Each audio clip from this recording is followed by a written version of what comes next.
Hello and welcome back to another episode of the On the Sideline podcast with Jackson and Kyle. I am Jackson, and I am joined here, as always, by the man who at this rate might also end up being a quarterback for the Carolina Panthers sometime soon. Kyle, how are you doing? Doing good. Got my shirt ready for Brian Bello Day. This should be fun. I hope he shuts out the Rays. Okay, I hope he doesn't, but I'll be honest, I am not too concerned either way. Yeah. Doing good though. How are you, man? I'm doing well as well. Yes.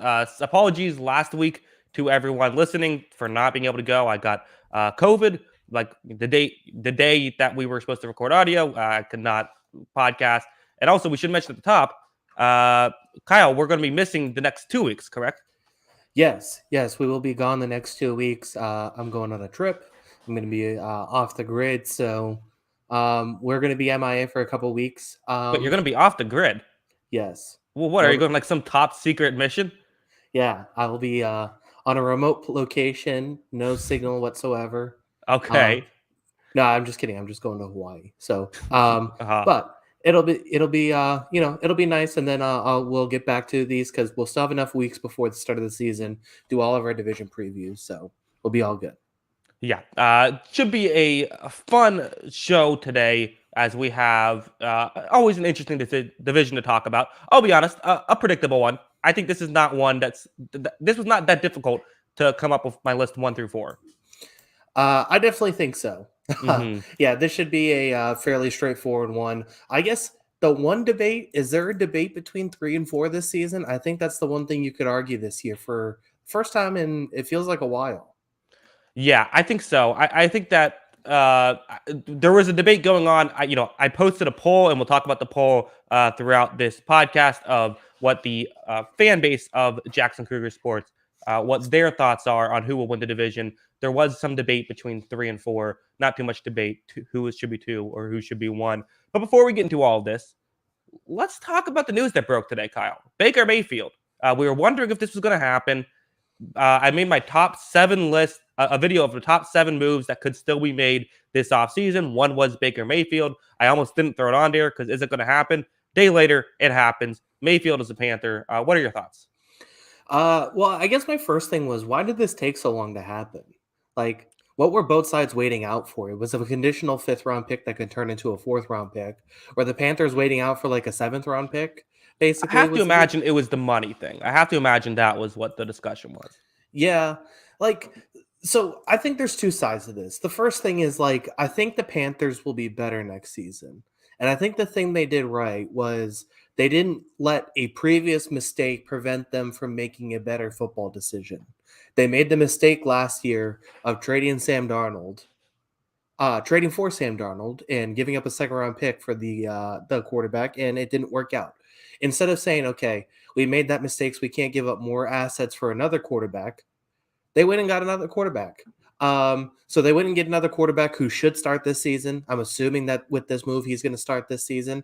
And you know what? PJ Walker. Yeah, exactly. Even season Baker Mayfield, it might actually work out for them because he's pretty good in those even years. I guess so. And the Panthers have that either or thing too. So maybe that'll work out. Yeah, things could work out for them this season. I don't know what the future is beyond this, but I do say, yes, it's a good thing they didn't double down on the mistake last season with the Sam Darnold situation. However, as Warren Sharp points out here, the Panthers have traded away a 2nd, 3rd, 4th, 4th, 5th, 6th-round pick for Sam Darnold, Baker Mayfield, and Matt Corral. That's a lot for a pretty mediocre quarterback room. Yeah, sure. But, if you don't have the quarterback, you don't have anything. And they probably still don't have the quarterback.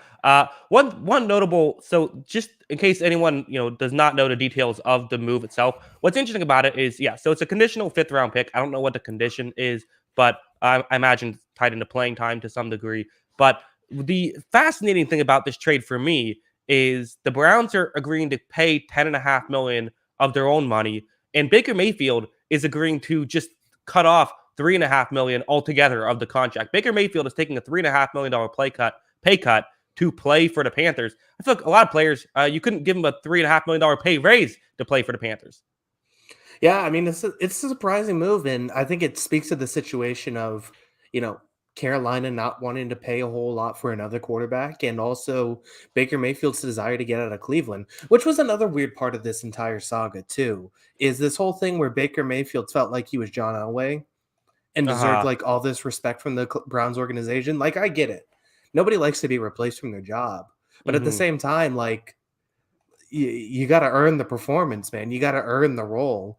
And he didn't last season. It's as simple as that. It was just a weird dynamic altogether. And then, of course, the Browns and this whole ordeal where, they have a $230 million guaranteed quarterback who might not play next season. We don't know how this is all going to go down. But it does seem like the best for all teams that Baker Mayfield was able to get out of the building and get to a new team.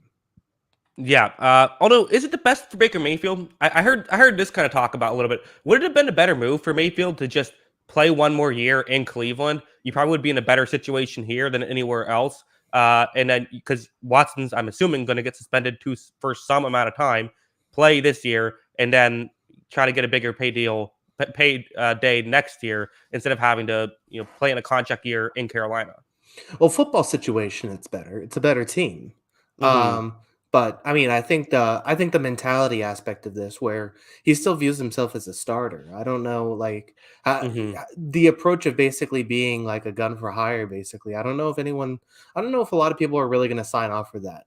Like, hey, come be this quarterback for one season before we kick you to the curb, sort of thing. Yeah.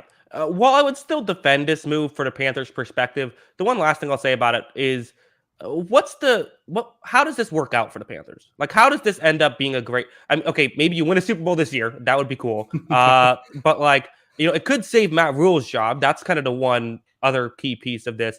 But like, how does this end up? Because if Mayfield plays as good as he did 2 years ago, well, now you have to pay him a bunch of money. So like, that's still not the that's probably the best case scenario, but that's still not a fantastic scenario. No, I think you just drafted Matt Corral too. So what do you do with this whole situation? I don't Hmm. know. I think it's really interesting to see how this will play out. I mean, I we haven't gotten to the NFC South yet, but I'm still not overly optimistic about the Panthers' future this season. Hmm. Um, but maybe they're a little more competitive. They're a little more stable at the position because you looked at it when Darnold was good last year to start the year, and everyone was going crazy that Sam Darnold haters were wrong. Hmm. He's the real deal and all that. The Panthers were a pretty good football team. So maybe he, puts it together, does some good things with this offense, and all of a sudden they're a competitive team. But I just don't see the ceiling that high. And I just look, it comes down to the same question we had a Baker Mayfield in Cleveland that we'll have of him in Carolina. Is it worth paying money for a guy who's probably at best the 16th best quarterback in the NFL? Is it worth paying that sort of money for a guy who's probably at that level? Yeah, it's an interesting discussion. We have a couple of quarterbacks in this division who are getting paid big money despite not being a top 10 quarterback. Uh, let's talk about this division.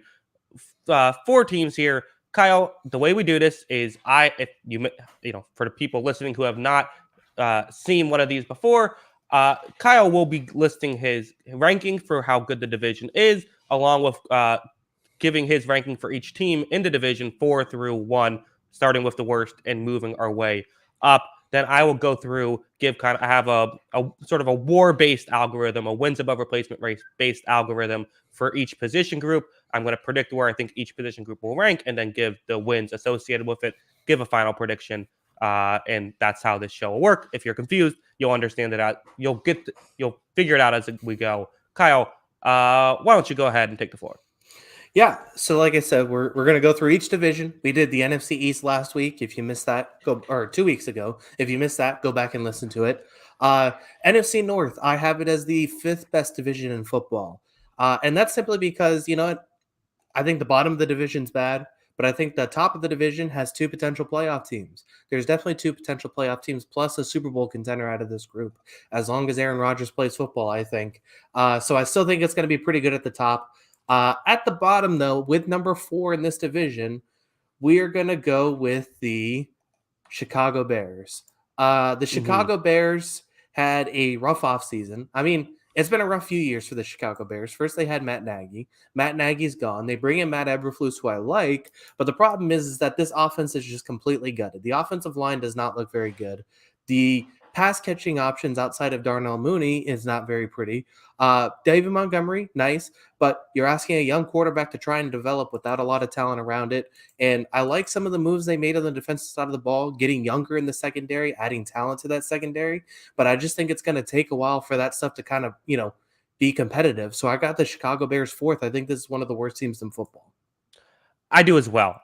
We'll get into it, but yeah, this is the Bears have a tough roster. The the one saving grace, if you're a Bears fan, and we kind of said last year, it all comes down to Justin Fields. It really all comes down to Justin Fields this year. If Justin Fields plays well, you feel way better than if Justin Fields plays poorly. It all starts with the two guys, the head coach and the quarterback. Fields, I do have as a tier 5 quarterback as of right now. He was 28th in my starting quarterback rankings, but totally has potential to improve upon that. Matt Eberflus, I also had 28th, but again, has the potential to improve upon that. A large part of that is unknown. So if the Bears have a surprisingly decent season or just, an optimistic season, it'll probably be because those two guys show reason to be optimistic, after year 2 for Fields, year 1 for Eberflus.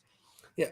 No one's denying the raw talent of Justin Fields. It's definitely there. The question we all have about Fields is how does that develop? How does he improve some of his weaknesses in his game, which were very apparent last season as well? And what kind of help does he have around him, which right now doesn't seem like a whole lot? I mean, I think there's reason, like if the Bears win 4 games, but Fields looks good, I would say this is a successful season for the Chicago Bears. Like, if he Yeah, at least just looks like the guy, because I just don't think, you said it's all down to them. I just don't think that there's a winning football team here, whether he's good or not. I think if he's good and this team doesn't win a lot of football games, I'm still really excited if I'm a Bears fan going forward. if the quarterback is Aaron Rodgers and the head coach is Bill Belichick, does this team win 9 games? Uh, Probably pretty close, but at the same time, like I wouldn't say you take those two guys, put them on this roster, and it's a Super Bowl contender, which is Uh-huh. crazy to say given that's our one of our best coaches and one of our best quarterbacks. So I think that's kind of what we're dealing with. Yeah, a big problem with this Bears team is the lack of talent around Justin Fields, specifically at the offensive line and wide receiver position.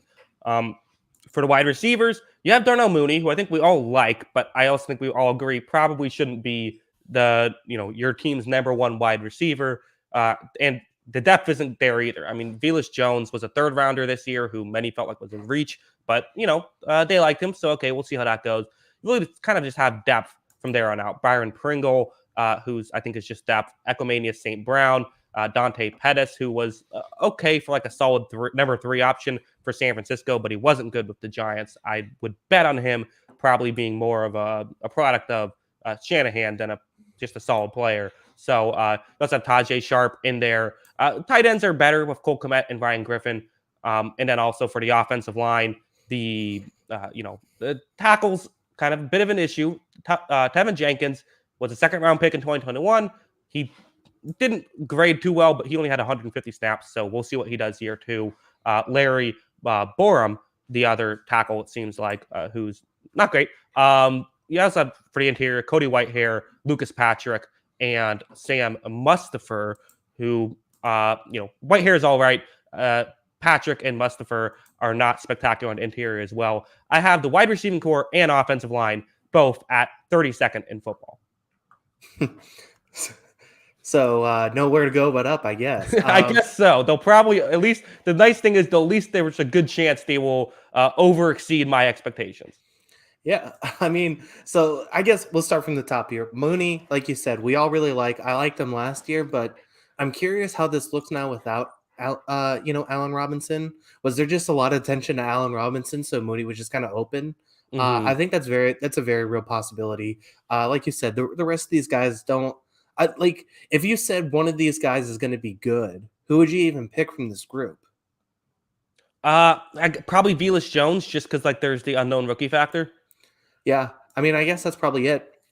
I like Komet, and maybe he takes like a 3rd-year tight end leap. But yeah, I mean, I just think you look across this offensive side of the ball, it's like, okay, that's uninspiring. That's uninspiring. Maybe Komet's pretty good, but then you look at the offensive line too, and it was just like the weird things they've done. Like Tevin Jenkins was viewed as like this automatic plug and play right tackle when he was in the draft. He was like, okay, this is an awesome right tackle. Bears draft him. We're like, great. This offensive line needs an upgrade at right tackle.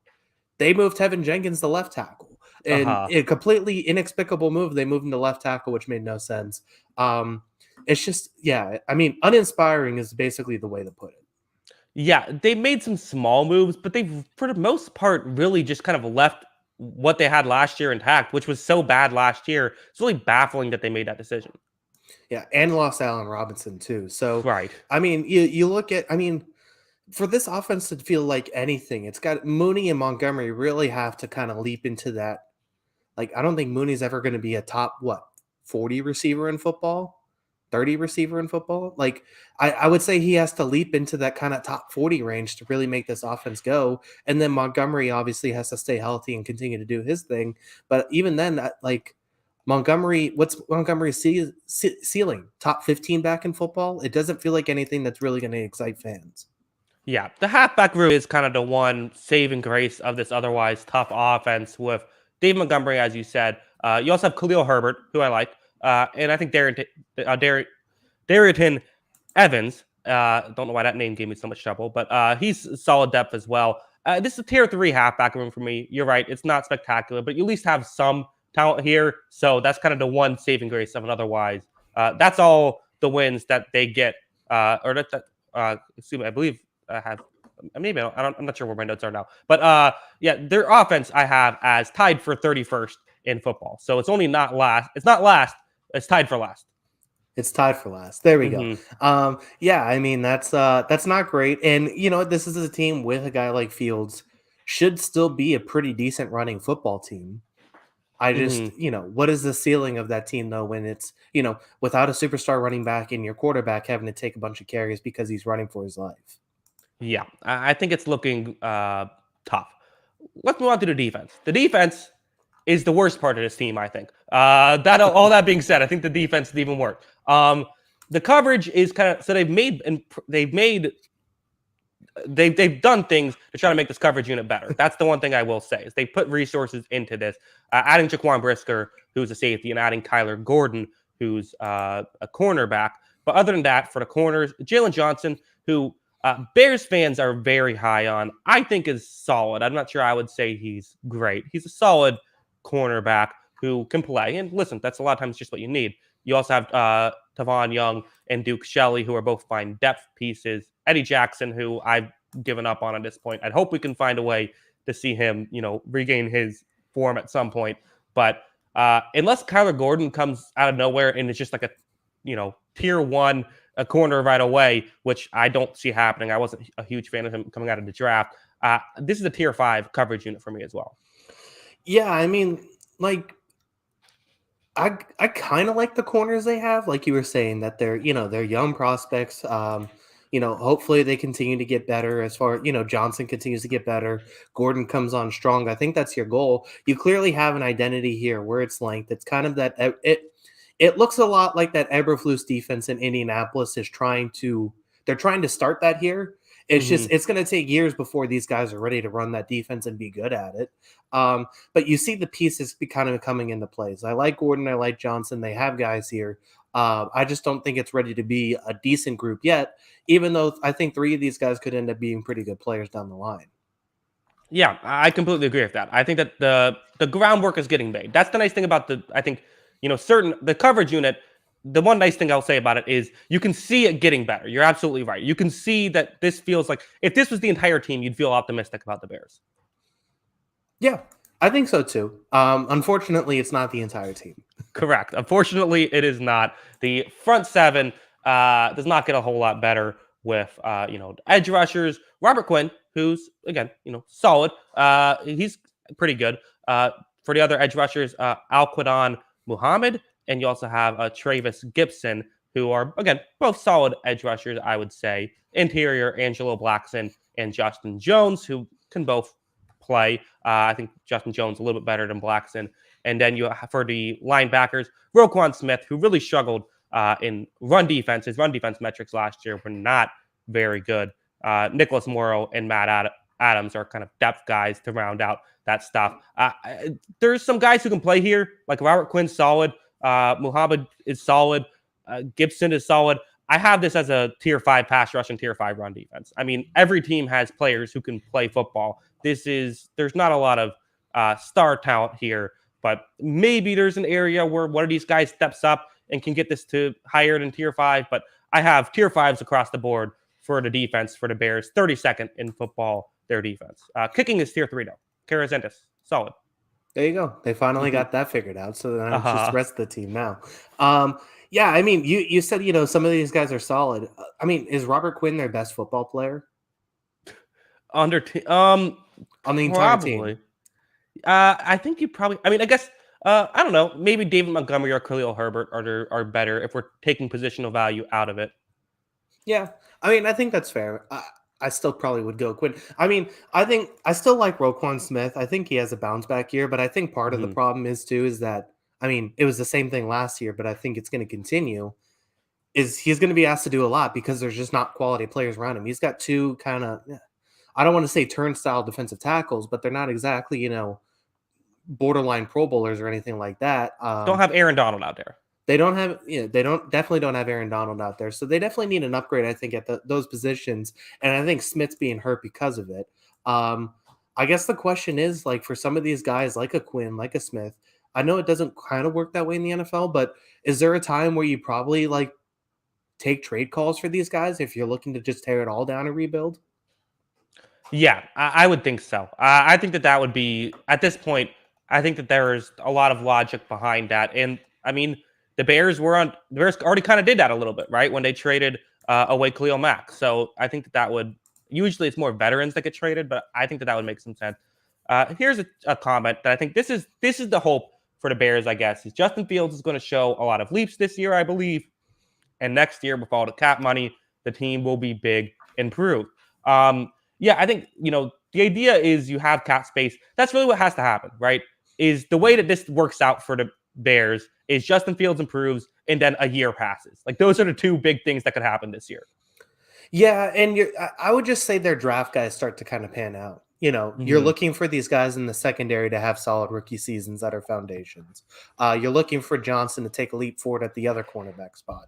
You're looking for Cole Kmet to look like a true number one tight end this season. You're looking for Mooney to make start to show us he might be a number one wide receiver or at least a nice 1B wide receiver. You start to see some of the guys on the offensive line. We talked about Jenkins. They start to pan out. Your draft picks have to start panning out. That's why they're in this position right now, is because they spent all these years drafting poorly, and it's now looking at it on the roster.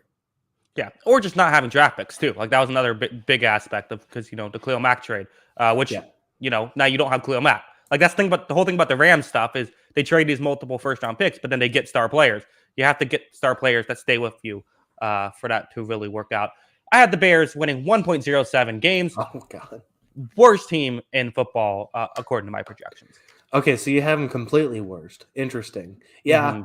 I think they're going to be in the number one pick category, which creates some interesting questions because, I mean, if Fields doesn't look the guy next season, you have to start asking questions. There's, we're looking at a potentially 4 or 5 quarterback draft in the first round next season, like a legitimate one. And if if it turns into that situation, and are they going to try and cut bait with Fields quickly? Are they going to be in a position where they could trade that pick? We'll see how that goes, but it's going to be a tough year, I think, for Bears fans. Yeah, the one way I could see them also overperforming is maybe the Eberflus system does start to work out, and that could just could just help keep things afloat a little. Yeah, I mean, I think even if you don't have great great talent on the defensive side of the ball, a cover 2 defense is going to do a few things pretty well. So I think some of the things could just work out in their favor. The talent's just not there for me. Yeah. All right. Well, let's move on to number 3. I realized I forgot to put the banner up for the Bears. So sorry about that for everyone. But number 3, let's see. Vikings, Packers, Lions. I wonder who you have number 3 here. So after losing their number 1 wide receiver, the Green Bay Packers. No, I'm just kidding. I figured the Packers would. Listen, them finishing 3rd in the NFC North is not an indictment. This isn't like praising the Lions or anything like that. I still think there's going to be a pretty poor football team. It's just going to be a slightly less poor. And this team, Chicago's in year -2 of their rebuild, where Detroit's in Uh-huh. year 2 of their rebuild, it feels like to me. So Mhm. they're in year 2 of this rebuild. I still think, you look across this roster, there's decent guys here. I still think, if things kind of work out for this team, I think this could be a pretty fun offense to watch. I think that there's nice players on this offense with the offensive line, good pass catchers, especially if Jamison Williams works out. Nice running back duo. This could be a pretty fun offense to watch if, Jared Goff's just, league average. The issue is that this defense might be the worst. It might be the worst in football, or Mhm. maybe just slightly better than Chicago. It's not going to be a pretty sight on that end. And I don't, even though I like this offense, I don't think it's built to win shootouts. So I still think it's going to be a pretty bad team. Yeah, I think that's reasonable. So for the poll, who will win the NFC North? The Bears finished with 3%. The Lions had 11%. So some people were higher on the Lions. Actually, Who's at 3%? yeah, I know. I don't know what they were thinking. Also, by the way, I don't know what it is. I put a poll up. People love to vote in polls. Anytime I put a poll up, it gets like thousands of votes. I'm like, why is everyone so obsessed with these polls? But regardless, yeah, I think that I think that that's fair. With everything you said about the Lions. Again, always starts with the quarterback and coach. Dan Campbell, your guy. Everyone loves Dan Campbell. I have him as my 13th ranked head coach. You also have Jared Goff, who is a tier 4 quarterback. He's actually the guy who, when I'm thinking of who's a tier 4 quarterback, he's the example that I give. So, Goff, I still feel like this is probably going to be his last year in a Lions uniform unless he really takes a step up. But Campbell's sort of the face of the franchise right now. He is the just as we all predicted when he was hired, analytics dream, Dan Uh huh. Campbell. Um, listen, it's cliche almost, but it's clear that he had these guys passionate about playing football, which is not always true for good team or bad football teams. This team was in a lot of competitive games, and you know what, Jared Goff's not a perfect quarterback, but I think, like you said, he's probably at best mediocre one. He can do some things well, and I thought he got better as the season progressed too. So, there's at least stuff here that it's not like it's not a dire situation for Detroit. Yeah, and their receiving core, which was really bad heading into the season last year, they found some stuff, and I think it looks solid. So, we thought it was going to be so, there's some question marks for sure, but those question marks aren't necessarily bad things. Like Jamison Williams is a question mark; he's a rookie, but he was my number one wide receiver coming out of the draft. He could be fantastic. DJ Chark has looked good, and on a 1 year deal, this is kind of a good prove it deal type thing. Amon St. Brown was a really good slot receiver last year. I can expect that to continue.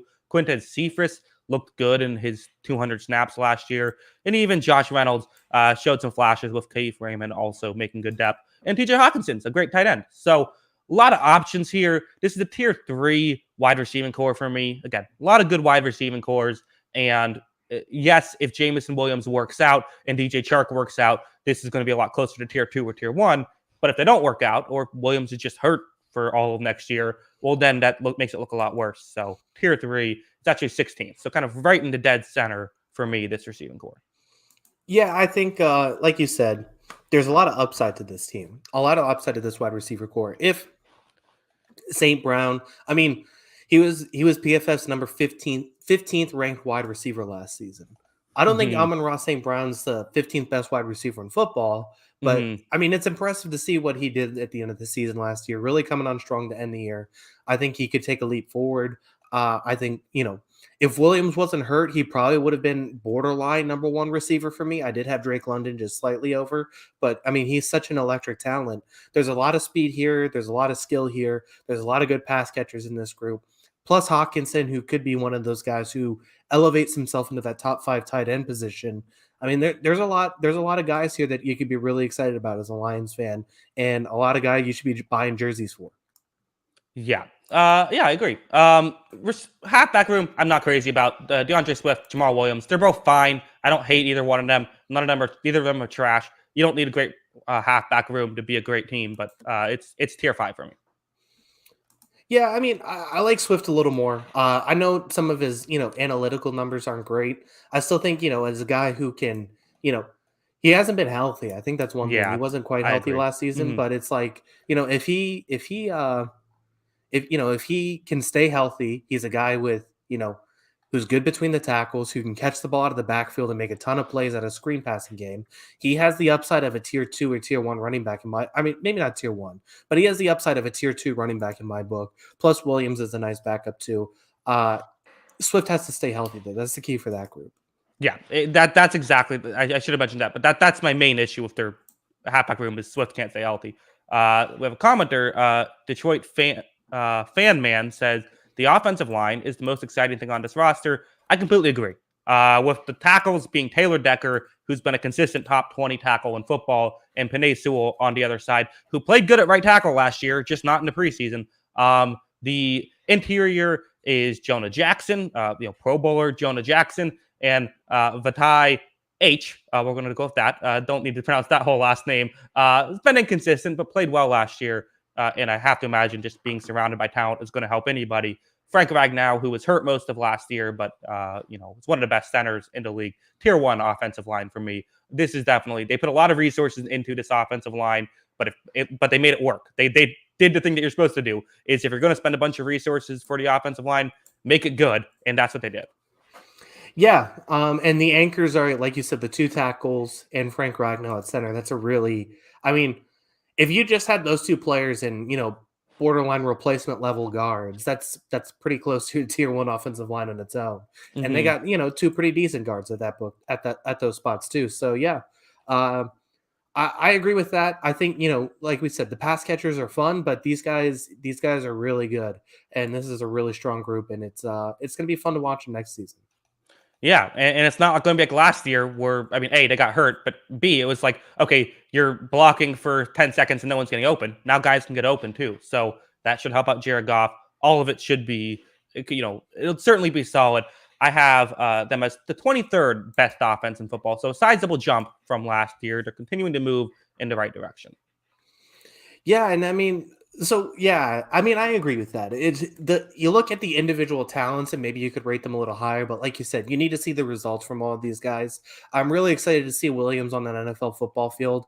He's one of those guys, like, it looked like a video game almost at times, where he could just catch a ball and just run past everybody. Mm-hmm. And obviously it's not going to be that easy for him at the NFL level, but he has that kind of, just electric ability. That's that Tyreek Hill kind of catch and go, and nobody's catching him sort of skill. Yeah, it should be very fascinating. And again, big chunk of it is tier 4 quarterback, hard to get too much higher than middle of the road offense, just the way the win value operates. Let's go to the defense. It's less fun talking about the defense. It's the Lions. The coverage unit is kind of it's a weakness. There's no denying that. But there is some potential hope, I guess I would say. So I like what Mike Hughes did last year. Again, he was used in kind of a very specific way to work with Kansas City, but I'm imagining Detroit will use him in that way. You have Amari Oruwariye. You also have Jeff Okudah, former 3rd overall pick, who we've still only seen play one season, and that was in a Matt Patricia-style defense. So perhaps there's hope. I think that maybe if you kind of put him in the scheme that they ended up playing after week 1 last year, because week 1 was the only game he played, maybe there could be some hope for Okudah if you could kind of keep 2 safeties over the top.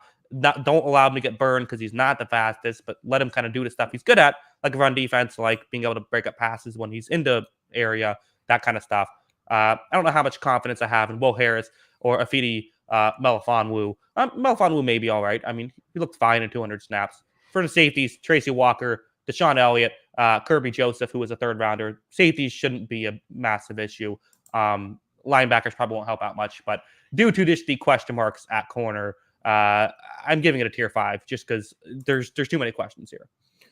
Yeah, that was putting it nicely, I think. I think the safeties are fine, like you were saying, but yeah, the rest of it is, I would say, bad right now. I think Oruwariye is probably the one. I definitely said it wrong, but Oruwariye is the one guy you kind of look at and is like, hey, there was flashes there. You really had to look for them, but there were flashes. Right. And like you said, I think everybody remembers Mike Hughes falling over on the Gabriel Davis touchdown. But he did show some really good things, I thought, for Kansas City too. I agree. And he's such a good athlete too, as a returner and all that. I think he provides a lot of good things to a football team.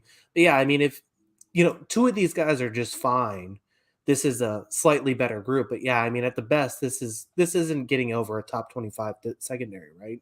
Yeah, and at the worst, it's going to just completely like inhibit your ability to win football games. Like if this doesn't go well, this could just like be like, okay, you're just not going to have a chance to be competitive this season. Yeah, and it's part of the reason why, I like this offense, but this offense isn't going to be built to win 42-35. Uh It's huh. it's going to be built to, move the ball pretty well, I think, but not at that level. And they might have to move the ball at that level with this defense. For the defensive line and for the front seven, the nice part about this team is the pass rush. Aiden Hutchinson should be able to step in day one and be a very good pass rusher and run defender, who is a better run defender than the first overall pick, Trayvon Walker. You also have, Charles Harris, who's good, Romeo Aquara, who is high paid, but he still can play well, Julian Aquara as well. They drafted Josh Pascal in the second round as well, who I find him very fascinating. And then for the interior, this is where things get a little bit hairy with, Alam McNeil, Ilam McNeil. Names are not too easy to pronounce doing this stuff. Michael Brockers and Levi Onzarike. Onzarike was a second round pick last year. I have hope for him to improve his second year. That does happen with interior defensive linemen. Michael Brockers might just be washed up. So the run defense, also linebackers, Alex Alonze, Alex Anzalone, I don't know how to say that, and Chris Board are the two linebackers. I know how to say that. My tongue is not making it work. I'm blaming the COVID. Tier 5 run defense, but tier 3 pass rush. Yeah, I mean it's a rough look all around for this defense, like we were saying. We say it over and over again. Defensive tackles take a while to adjust to the NFL level. I still, like you, I was high on Levi Onwuzurike, but when you have two interior defensive linemen who were 100th and 104th out of 109 defensive tackles, it's not Uh-huh. going to be a very strong group. I think Onwuzurike can get better, and like this kind of goes against what you were doing and what you kind of believe in as just a fundamental football belief. Uh, you know, there's a chance though if Onwuzurike gets better, Aiden Hutchinson works out as one of the highest picks in the draft, one of the first picks in the draft. John Pascal, maybe decent.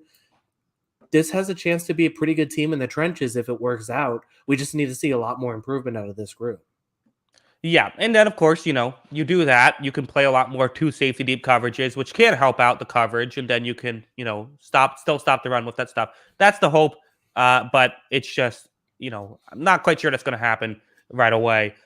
Defense 31st in football, but second worst in football, also second worst in this division, according to me. But there still is some things to like here. 5.49 total wins for the Lions, 26th in football, 12th in the NFC. I think the real way for this team to improve would be if some of those coverage guys step up. Like if we do see a Jeff Okudah start to live up to the hype, that's kind of the main way that this could work out. But feels unlikely. I think this is probably a team that's still at least another year away. Also, Riley Patterson, kicker tier 3 for what it's worth. Yeah.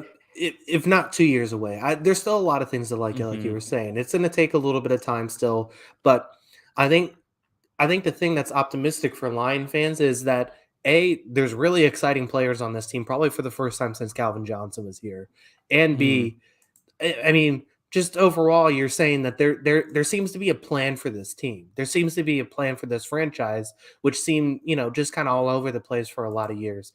They're building themselves through the trenches. They have good skill position players on offense. They're taking their time. They didn't feel need to rush and trade up and get one of these quarterbacks in the draft that they didn't love. They're just saying, let's roll with Jared Goff once again. And you know what? If things work out, these skill guys look pretty good.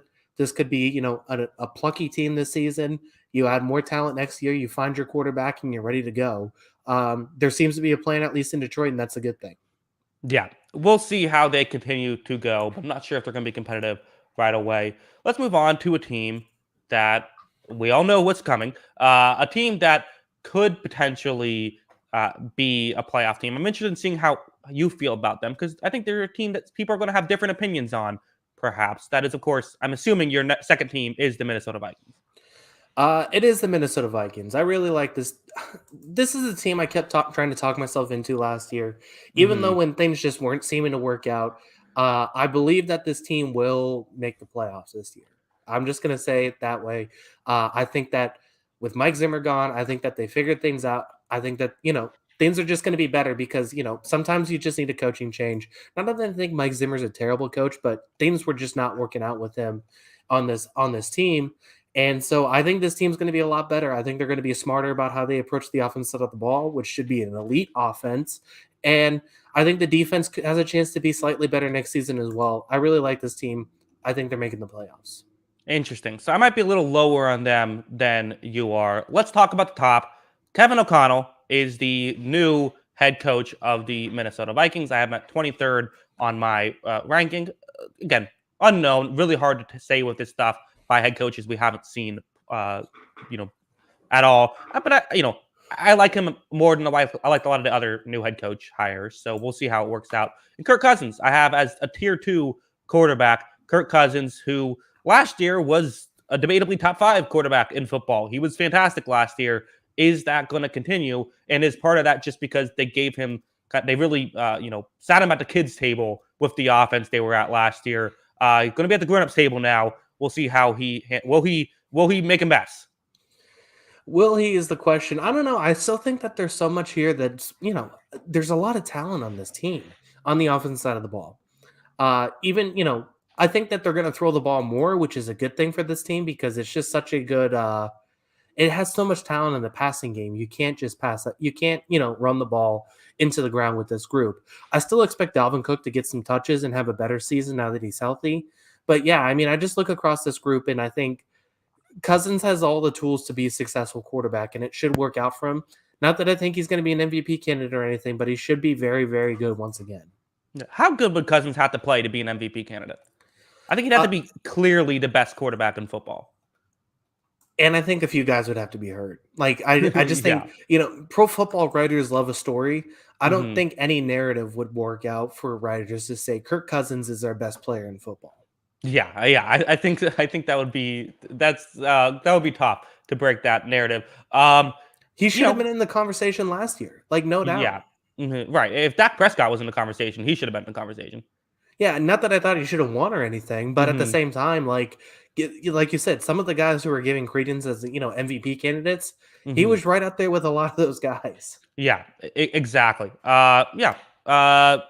Going on to what he has to throw to and kind of the weapons you have. Obviously, I think the best part about this team is Justin Jefferson and Adam Thielen. I think that's the highlight of this team. That 1-2 combo is fantastic. Justin Jefferson establishing himself as maybe a top 5 wide receiver in football already.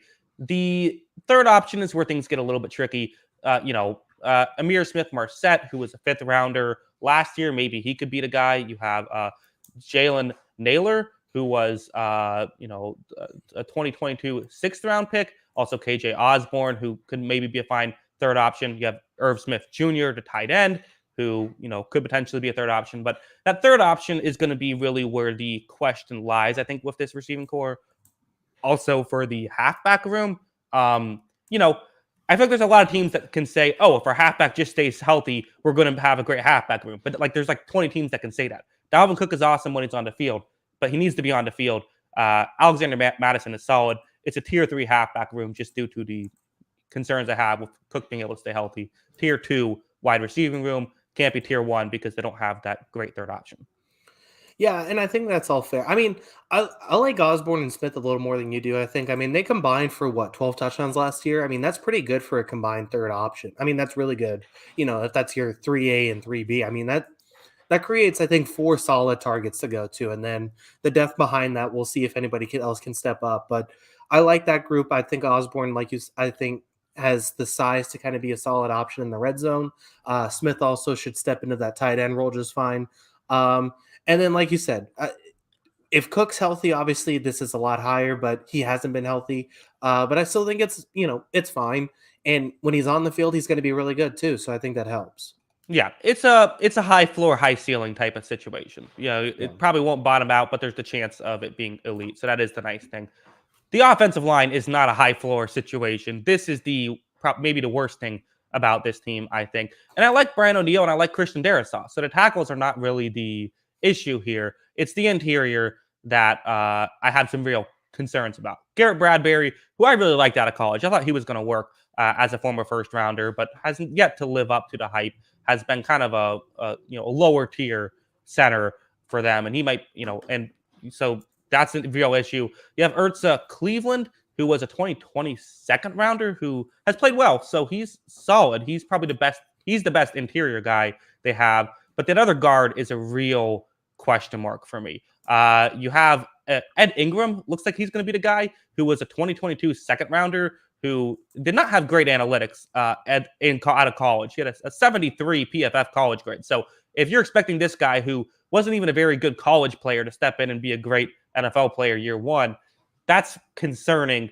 And I don't love the rest of their talent either. So this is the tier 5 offensive line for me. It's the best tier 5 offensive line. But to me, this is the thing that could be holding this offense back from being that elite offense. So I have it actually as tied for 15th, but there's kind of a bunch. So it's a little bit better than that might suggest. But I think that's kind of my concern with this Vikings offense is really there's a lot of stuff to like, but the offensive line is not one of them.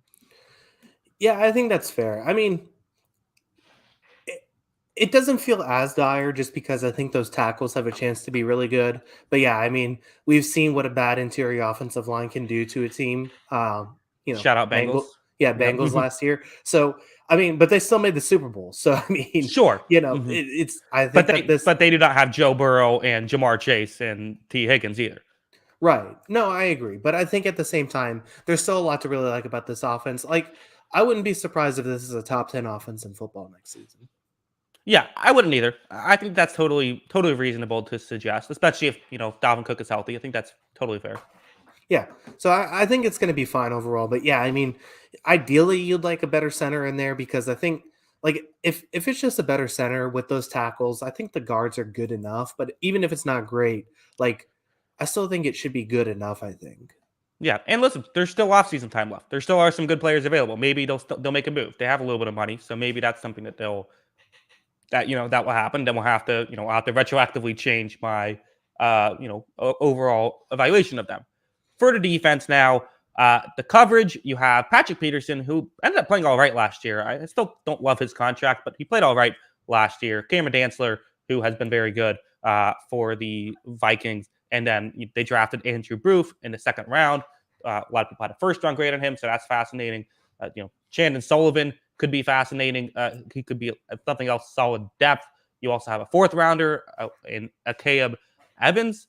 And then for the safeties, Harrison Smith, the always consistent Harrison Smith. And then they drafted Lewis Cine in the first round. So they spent some effort to make this coverage unit better, which makes some sense. They could use some guys, and I think it could work. I don't hate this coverage unit at all. I have it as a tier 3 coverage unit because I still don't think they have stars, and there still are a couple questions. But I mean, I would say Harrison Smith is a star. But other than that, they at least have guys who can play. I have it as tier 3. Yeah, I think, I don't think Smith's as good as what his peak was or anything, but I still think, like you said, he's solid. Cine comes in, and I think, safety's a lot easier to adjust to than corner. I could see him coming in and having a strong rookie year. Dancer, like you said, is nice. Booth, we'll see how he does as a rookie, but I still think, there's a lot to like there. And yeah, I mean, I agree. This is a team that, viewed this as a legitimate weakness to this team. I think, going back to last year and even 2 years ago, and decided to use this offseason to address it. And I think they did, and I think they made it better. I think this should be this is another group where I feel like there's upside to this. There's a lot of upside that, if a couple of these guys work out, this could be really good for the next few years. Yeah, I think I would agree with that. And also, I didn't mention these guys, but, Eric Kendricks and Jordan Hicks and even Brian Asamoah, who they drafted in the third round as a linebacker, could help out that coverage as well. They also should help out the run defense along with the interior. Some really good players with Dalvin Tomlinson and Harrison Phillips, along with Armand Watts, who is good in his own right. Zadarius Smith and Danielle Hunter can both definitely get out after the passer, along with stopping the run. I have it as a tier 2 run defense, not tier run, tier 2 run defense, and I have it as a tier 3 pass rush, but it's one spot ahead of being away from being tier 2. So it just barely missed tier 2, ends up being tier 3. So that hurts it a little bit, even though it'll probably, get There's not a massive difference between tier 2 and tier 3 pass rush, but that's where it is. Greg Joseph was a tier 5 kicker. He was fine last year, whatever. Good at kickoffs. I don't know. Not a big Greg Joseph head, but the defense as a whole, 14th in football according to me, which means that overall I have them winning 9.23 games. That would be 17th in football, 8th in the NFC. Only the top 7 teams in the NFC make the playoffs. I do not have them making the playoffs, but I have them just missing. Yeah, they're going to be on that fringe again, but I do think that they could. I mean, the team was talented enough to make the playoffs last year, and I think they could make it again this season. And I think they should, because I look at this group, and if Smith's back healthy, you mentioned it's tier 3, borderline tier 2. I mean, it doesn't get much better on the defensive line than you're looking at Danielle Hunter, Zadarius Smith if he's healthy, and Dalvin Tomlinson on the interior part too is a pretty good pass rusher. He's not Aaron Donald, but he's a pretty good pass rusher on the interior. And I just think you look at this group and say they should be able to get after the quarterback. The coverage should be better. These are good linebackers too when they have better players in front of them. I just go down up and down this lineup and say I like these guys. Even if I go down the depth chart, there's guys like Chaz Surratt, Troy Dye, who I think have upside too. There's a lot of guys I like on this Vikings defense that I think could make it really good. Yeah, I don't disagree. One thing I would also mention, Zadarius Smith and Danielle Hunter both coming off of injuries. That's another, that's part of why I docked them. Yeah, and that's going to be part of the problem is, can these guys be back healthy? But, I mean, we've seen them at, when healthy, they're, two of the better players at their position. So if they're back to that, I think this could be a really scary group. Yeah, but also, I mean, one thing that we have to say is just the football gods have decided that Kirk Cousins is the football god of mediocrity. So they will undoubtedly be mediocre once again this year. If he falls back down to earth, obviously it changes everything, but I wouldn't be surprised. I'm not even saying him. I'm just saying his teams are always mediocre. His teams are always like, they will not stay within 1 or 2. They will not go away from 1 or 2 games away from 500. So I didn't look at their schedule. Let me pull this up real quick, because I think this is an interesting team, because I see a scenario where this is potentially a 5 seed, and I see a scenario where this is potentially a 9 seed. I don't think they're going to win the division, but would you be shocked if this team wins like 11 games? No, I mean, if I have them winning a little over 9, I mean, that's 11 is total. Like 11, you could just luck yourself into 2 extra games. Yeah, because I mean, I just look at this list and it's like, okay, Green Bay, then at Philly. That's going to be 2 tough games. But if you want to be a playoff team, you should be able to compete with a team like Philadelphia. Then you go through and they beat Green Bay last year. Yeah, and then it's like, okay, you got a stretch here where it's you got Detroit, New Orleans, Chicago, at Miami. You could ideally win those 4 games into your bye week, and then Arizona at Washington. You should be able to compete in those games. Buffalo will be tough. Dallas will be tough. New England will be tough. Then it's Jets, Lions, and you still got you got the Bears again. You got the Giants on your schedule. I think there's a lot of winnable games for this team. Yeah, interesting. Yeah, I never get too into the schedule stuff, just because I feel like we'll probably be wrong about half these teams anyway, so it'll all be meaningless. Yeah, that's soon anyway. Yeah, but it is fascinating to look at. Again, we're just we're just taking guesses anyway, so why not? Yeah, I mean, it'll be fun. I mean, I think this is a we said it about a few of their position groups. This feels like a high floor or high ceiling team. But I do think that there is some variance to where this team ends up. It was wildly inconsistent last year, and that's why it ended up missing the playoffs, because on its best day, the Vikings were a playoff level team. On their worst day, it cost them, and they missed out on the postseason. Yeah, should be fascinating. Knowing the Vikings, they're something will go horribly wrong at the worst possible time. That just seems to be the way that it goes for poor Vikings fans. Speaking of things going wrong at the worst possible time, that has been the Packers' MO these past couple of years. But they are the team that we both have winning this division. This team has some clear flaws in its roster. This is also a team that is loaded outside of those flaws. Yeah, this was a clear-cut number 1 for me. This is a Super Bowl contender, and it comes down to not their MVP quarterback, which I think is a beneficial thing to have. It's because I think this defense is going to be straight buck nasty. I really like this group. I wouldn't be surprised if it ends up your number 1 defense in football next season. You just go across all these positions. You like basically everybody on their team on that side of the ball. There are flaws. There obviously, the loss of Devontae Adams will hurt, but this has an interesting time where if even with an MVP quarterback, they can kind of morph this team into a different sort of look with their running game, with their defense, and be a really, really strong and competitive football team that I really like. Yeah. Obviously, we talk about, the two guys at the top of the list are always quarterback and head coach. Well, Aaron Rodgers, I had as my best quarterback in football heading into the 2022 season. Matt LaFleur, I have as the fourth best head coach heading into the season. Doesn't get too much better than that. Yeah, no, not at all. And it's a really good duo that's produced a lot of success. 13 wins each of the last 3 seasons and 2 MVPs for the quarterbacks. So I would say that relationship has worked out. Yeah, last year was the worst year in the Matt LaFleur era. They went 13-4. Yeah, how dare they? Yeah, Um, and that tough year for him. Hopefully, they can bounce back. yeah, listen, the problem is with this group, and it's viewed as a failure because they haven't won in the playoffs. But I'm not taking a singular playoff game as basically why this team is a failure. I still think this is a really good duo. They win a lot of football games, and you know what? One of these years, I think the cards could break right, and they're in the Super Bowl. And it could be this year still. Yeah, absolutely.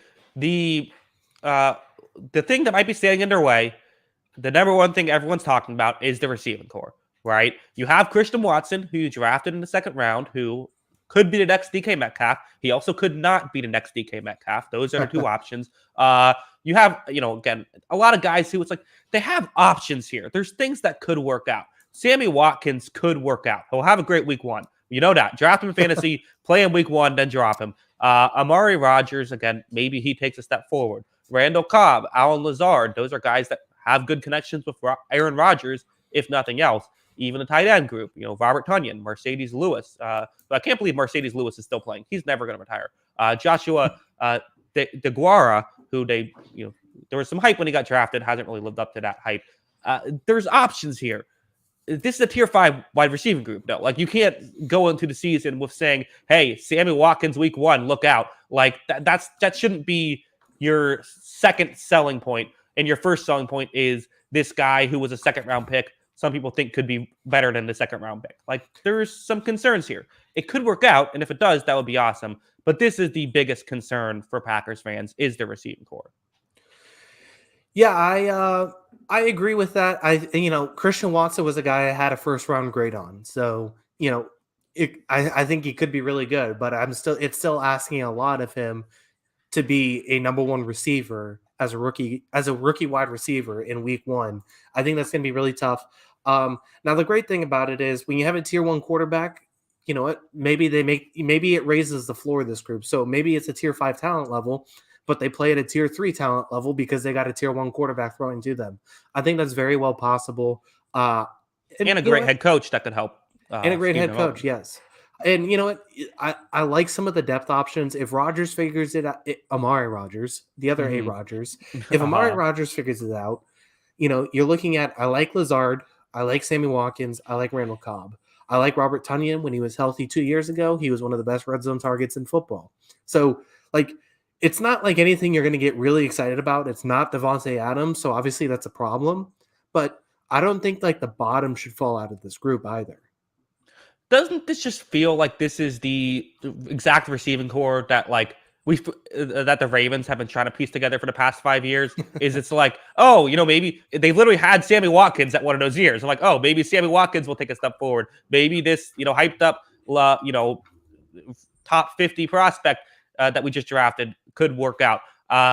These other couple of guys are decent. Like, I get it, but I think it's fair to say heading into the season, this is the concern. I think that's the correct mindset that's the correct process of, if this is all you have, the chances are these aren't all going to work out. Some might, but this is probably going to be a lackluster wide receiving core. Yeah, I mean, I definitely think that's fair. I think there's definitely something, that there's definitely a reason to be concerned about this group, but I mean, it's just going to come down to, how will this work out for this group? I think a lot of it. So you could look at this is a completely different age of football, but if you look at, some of these some of these Brady seasons where he had the Rashay Caldwell's RIP, Deion Branches, kind of leading this group. That's kind of what it feels like this is what this Packers team kind of wants to be, where yeah, obviously it would be nicer to have Devontae Adams, but they're able to kind of fill out the rest of this roster and be really competitive around this wide receiver room and hope the best quarterback in the league raises the floor of everybody else. Yeah, I think that's fair. I would also say it's like I don't know. It almost feels as differently as saying like, well, the Golden State Warriors never had good wide receivers. Like it's a different sport. The mid 2000s, Patriots. Like that's the different sport to what we're talking about now. But I do get your point. I don't totally disagree. That's what they're probably trying to do. The offensive line is the other clear weakness for me. I think this is a not great offensive line. Ellington Jenkins and David Bakhtiari, who will probably be the two tackles, are both awesome. Big fan of both of them. That's fantastic. This interior, though, is looking kind of rough. John Runyon, who was a 2026 rounder, who has kind of just played like a 2026 rounder. Royce Newman as well, who was a 2021 fourth rounder, who's played like a fourth rounder. And then Josh Myers, who is a 2021 second rounder, who's played like a fourth rounder. So that's kind of the issue with those three. They also drafted Zach Tom, who was a fourth rounder in 2020. They're kind of piecing together this interior with mid-round picks, and so far it hasn't worked out. I don't know if I'll continue to expect too much from it. They do have very good tackles, though, so that puts it to tier 4 for me, just because I like their tackles. Yeah, and it's I guess the thing that surprised it's so unconventional for the Packers to have like a weak offensive line group to say that's their weakness, but at the same time, like I see a scenario where this is still really good, right? Like Jenkins and Bakhtiari obviously are, tier 1 group on tackles. And they weren't great last year, but Myers and Newman as rookies, if they play a little bit better this next season, then all of a sudden are we even worried about the Packers offensive line? It's probably a tier 2 group if those guys are good next season and take a leap forward. Mm-hmm. Yeah, potentially. And some people like Zach Tom a lot, so maybe there's some potential there. I agree. There's at least a chance it can be above average. Halfbacks, I think this is the best halfback room in football. Aaron Jones, AJ Dillon, both fantastic. Not just tier 1, number 1 overall halfback room according to me. Yeah, I mean, I really like it. I've been the Aaron Jones bandwagon driver for it feels like 3 or 4 years now. I really like his game. He does everything you want out of a running back. Even he doesn't get the carries I think he should get, but it's okay because they got an awesome second guy who honestly would probably be a first guy on 90% of the league right now. AJ Dillon. It's possible that he should be the first guy on this team as well. Like he's that good. Yeah, so I mean, you look at those two guys, it's impressive. The AJ Dillon pick was laughed at because it wasn't a wide receiver, but it seemed to work out, and he's an impressive physical being, I guess is how you should put it. I mean, he carries dudes literally. That's a really nice combo, and I kind of like Kylan Hill too. I liked him out of the draft. Okay. I still believe in his upside. So that's 3, I think, pretty solid guys in that backfield where. I think that's why I'm saying that this could be a kind of different looking Packers team where, it's not going to be they're still going to have a lot of Rodgers elements to it where that passing game is going to look similar. But could this be a team that's, running the ball and, prioritizing how they look in January at the line of scrimmage where they're able to run the ball, pound the rock, and Rodgers is able to kind of pick his spots to be, Aaron Rodgers? Yeah. The downside of this team is I do feel like their offense won't be as good as it's been in years past. I have it as the 12th ranked offense. A lot of the wins coming from Aaron Rodgers himself, with some of it coming from the halfback room as well. The upside is this defense, which, like you said, it's just loaded from top to bottom. I mean, we'll start off with the coverage. Jair Alexander, Eric Stokes, who played well as a rookie, and that's a position that tends to take some time, so he could even play better his second year. Rasul Douglas, who, when Alexander was hurt, stepped in very well. So you have potentially the best corner in football with Alexander, along with 2 guys who could be legit number 2 options. The safeties, Darnell Savage and Adrian Amos, have been a very good, they've been a great safety tandem since those 2 guys got there. And also, Devondre Campbell, very good all-around linebacker as well. We'll see what we get with Quay Walker. This is the second best coverage unit in football, according to my rankings. Yeah, and they deserve every bit of it. I mean, you could probably talk me into number 1 too. I mean, Stokes is I was a little skeptical of him, but he's looked awesome. He's looked every bit of the part of that number two guy, and I think he has number one upside. Honestly, I think he has that Mhm. kind of talent. I think the one thing I have a question about with the Packers, secondary and pass coverage and just overall defense is you're looking at these guys like you're looking at the Razul Douglases, you're looking at the Devondre Campbells. You got Mhm. really spectacular seasons out of them last year when historically, they were fine, but Uh-huh. like Devondre Campbell was not the number one, two linebacker in football in the Right. 5 or 6 years before he showed up in Green Bay. Can he Mhm. continue to have those sort of performances and replicate that success again? And similar with Douglas, who, wasn't really much at a cornerback, but got a ton of turnovers last year. How does that translate? He's their number three guy, so it's not that big a deal. I'm just curious to see how it looks this next season. Yeah, I think that's fair. And who knows what we're going to get out of first round pick Quay Walker. That's going to be, that was a reach at the time. A lot of people didn't think he should have gone that high, but, they like their physical freaks right there. It's worked out for one guy getting at someone who's a great physical freak, and that guy was Rashawn Gary, who has turned himself into one of the premier edge rushers in the NFL. They also have Preston Smith, who is, guy who can stop the run and rush the passer with and do very well at both. Kingsley Ignagbare, who they drafted in the fifth round, he's someone with great analytics, but I think that those analytics are misleading. He wins in unconventional ways, but for a fifth round pick, there's potential for him to still at least be able to do some nice things for the Packers. Interior gets a lot, honestly, gets better. The interior defensive lineman.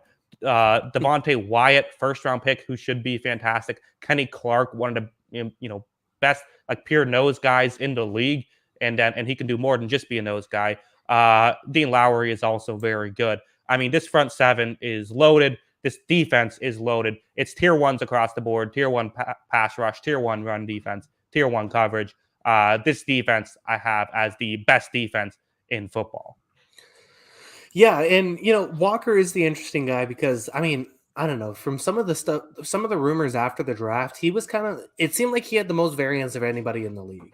Like Uh huh. I heard that the Packers took him basically because multiple teams were looking at him at a first round grade, basically, and he was going to be taken in the first round no matter what. And then obviously conventionally he wasn't really graded that high across a lot of big boards. So it's interesting to see how it'll pan out. There's just so much talent in this group, man. You look across it, they're going to be in medicine pass rushing. Like you said, they're going to be tough to run on. Like I said, I think it backs up your analytics. I think this is the best defense in football. I think it could be a best defense in football by a lot. It's that impressive. Yeah, it's just so loaded, and they've shown that they can find these little fridge pieces that could be great players in Campbell and Douglas. Maybe that's luck, maybe that's skill. I don't know, but I'd rather have that than not have that. Mason Crosby is a tier four kicker. He's been better in the past. Whatever. So I have this as the 12th best offense, the best defense. This puts this team at 14.35 wins, which is second best in the NFC, second best in the NFL, and only 0.18 wins behind the team I have as number one. This is a team that can legitimately compete for a Super Bowl next year. As long as, and honestly, there's a way it could get even better if that receiving core can reach higher heights. Yeah, I mean, if Watson's good, then all of a sudden we're talking about this team once again being the best team in the league, Mm-hmm. potentially, playing at home in a playoff game. But I think with the way they can run the ball, with the way they can defend, they should be well equipped to win in any sort of conditions, and we'll see how it kind of works out for them. I really like this team, and I think that they're built to kind of they have this window open as long as Aaron Rodgers is there. And it looks like they're keeping it open because it does stink to lose Adams, but this is still a really impressive team. Yeah, part of me feels like there's a chance that this team could still be roughly the same team with Devontae Adams, which would be like way scarier. So maybe that's something that they could have potentially considered. But I do think that this is, and I guess they did offer him a contract. Adams wanted out, but yeah, this team is absolutely loaded. I think that this is the team that will compete for a Super Bowl next year. They could win a Super Bowl next year. I think the concern that you have to have is, could we see a Tom Brady last year in New England scenario where the receiving core doesn't play well, and even in this scenario, the offensive line wouldn't play well. And as great as Rodgers is, there's only so much you can do in that situation. Matt LaFleur is typically pretty good at scheming guys open, but especially, in playoff games when you can't scheme guys open, if guys aren't getting open and the offensive line isn't giving you much time, could that be the death of the Packers in 2022? Uh, Potentially. I do think there's a possibility of that because it's just kind of the unknown right now. But at the Hmm. same time, like this offensive line, like wasn't its best that it's ever been before last season, Hmm. and they still got along just fine, right? And I just think at this point, with as far as this passing game is concerned, until I see people start to slow down this Aaron Rodgers Matt LaFleur duo, I'm just going to give them the benefit of the doubt that they're going to be really good. And I think they can be really good. And I think also they can win in a variety of different ways that is not just dependent on Rodgers being an MVP caliber quarterback this season because they are really good in that running game. I think it's a really fascinating team. And I think that they'll still be fine. Yeah, I think that's probably fair. I think the Packers should be very good, and uh, the audience agrees overwhelmingly. Pick the Packers to win this division, 68%. So considering the fact that there's four different options, that's a landslide victory for the Packers, and it probably will be the Packers who win this division, and could be the Packers who win the Super Bowl. Yeah, I mean that's just the 3% of Bears fans who said they were refusing to pick the Packers to win the division, Hmm. and probably the 11% of Lions fans who said they're refusing to pick the Packers to win the division. Um, so Yeah. that says a lot about it. Yeah, I mean it's an interesting team. I think this is I don't think this is a great division. We talked about the bottom of it, but I think it's an Mhm. extremely watchable division. Everyone wants to watch this Packers team. Everyone likes to talk about Aaron Rodgers, so that's watchable. This Mhm. Vikings team is really entertaining. I think this Lions team has a chance to be really entertaining, and the Bears could just catch fire, and we'll see. I mean, I don't know. So all of this put I together, think the Bears could catch on fire with. I think the way the Bears are entertaining is if they just are like 0-17 watch. they should just like do like Madden '07 style with Justin Fields and let him run around and see what happens. Yeah, I think that's yeah. Oh, don't do that because I don't get hurt. But then, like, what do you care Yeah. about? Because apparently they have no interest in helping Justin Fields. Yeah. So, um, yeah, I think it's going to be a fun division. If there was a NFL Sunday ticket rankings for most watchable teams, I think three of these teams could rank a little higher than you think. Yeah. So it just yeah should be a fun division to talk about next week. We're going with the division that had the Super Bowl winner, the NFC West. Always exciting to talk about the NFC West, except for the Seahawks. So we'll have to grind through that one. But the other three should be very fascinating. Oh, I said next week. It won't be next week. Next podcast, which will be Yes. in a few weeks now. So that will be on the 27th. So we're taking 2 weeks off, July 27th. Oh, man. If we didn't do it this way, we could have had a birthday cast because my birthday is a week from today. But no Oh, birthday sorry. podcast, unfortunately. But 27th, Kyle will be back from Hawaii, or at least that's what he's saying. Kyle will be back from a super secret agent trip. Yes. Not telling anybody where I'm actually going. Hmm. No, I'm actually just going to Hawaii, but we will be back in a couple weeks. Can't wait to be back with you. Can't wait to keep breaking down these divisions. We're getting close, man. We are getting close. Yeah, we are. We are. It's happening. Football season is starting to come into play. You're seeing those countdown. We have X days until the season, and they're starting to get smaller and smaller. It's getting exciting. Yeah, we have 64 days till football season, so Uh, I can't wait, man. This is going to be some good stuff, and thank you all for listening. We really appreciate it. Make sure also check out.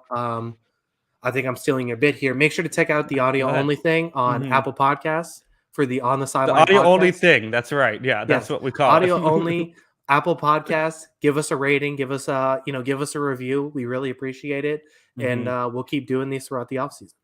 Yeah, definitely make sure to do that. And then do I have to do the Twitter thing since you did that? Okay, follow us on Twitter. Me at Jackson Kruger, I believe is what it is.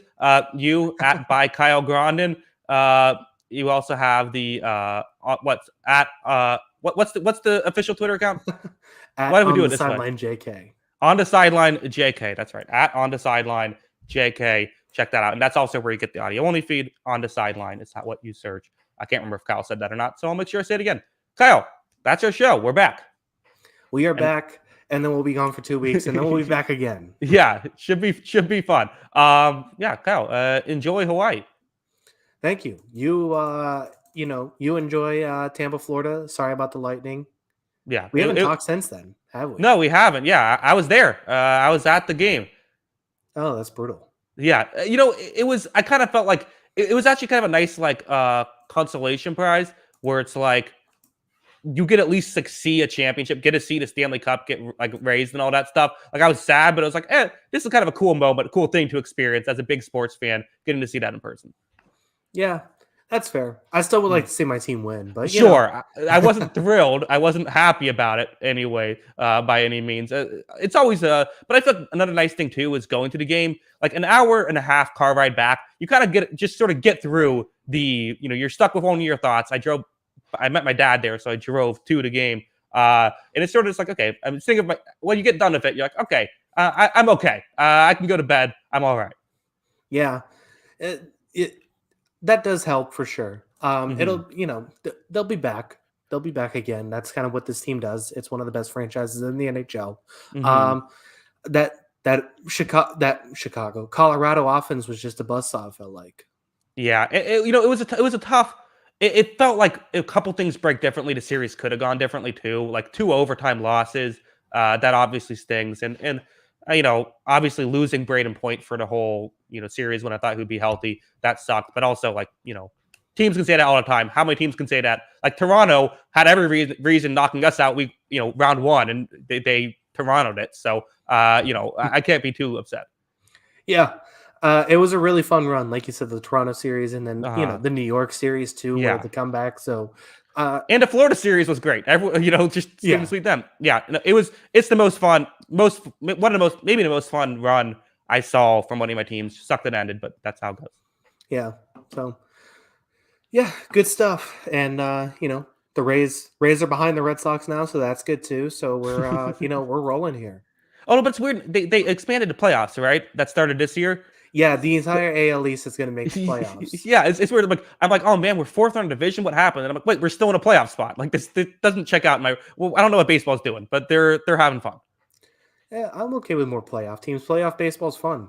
I don't Somehow get. the Angels still can't make it, but that's whatever.